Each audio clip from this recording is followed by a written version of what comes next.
All right, on today's episode of Python Papi, we're back inside our Tensorflow course, and we're still doing our feature extraction module. Let's have a look at what we went over today.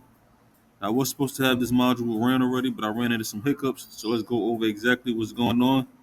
So as you can see, it's still in the process of compiling now. Once the screen clicks on, I don't know what that's about. So yeah, as you can see, it's compiling right now, going through the compilation. So the first time I ran it, I had an issue.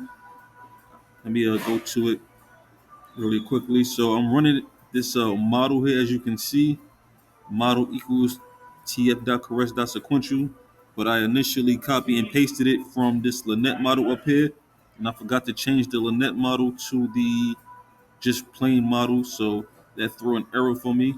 Let me show you what it looks like exactly so you can see the differences.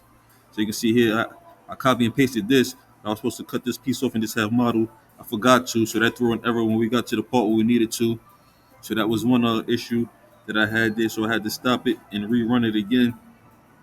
And the second issue I had when I was trying to run it, I had a spelling issue here. I had model.evaluation instead of model.evaluate. So that threw an error. I had to stop it and start all over again. And I think there was one more issue I was having with it.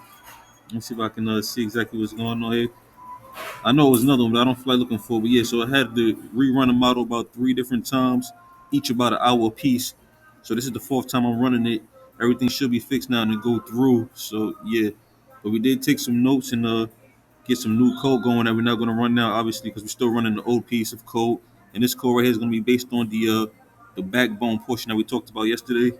Let me show you that again. That's right here. That's going to be based off of this one, the efficient net. That was the other problem here, the efficient net.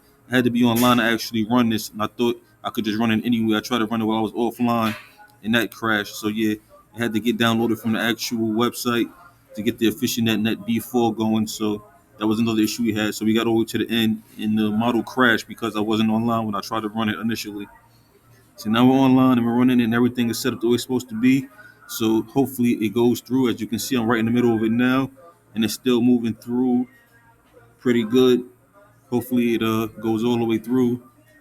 But yeah, so the new section that we're gonna do is after we do the backbone evaluation. What was next? Oh yeah, we're gonna test it on. We're gonna test that new model out on our image now. So we have our image here. You can see test image 3. So we're gonna test out the new efficient net model on this image here. We're gonna print the results, and we're gonna print the classification of that. And we're gonna print the classification name, and then we're gonna actually run the whole data set through the confusion net again, and actually go through that and see how it's performing on the confusion net.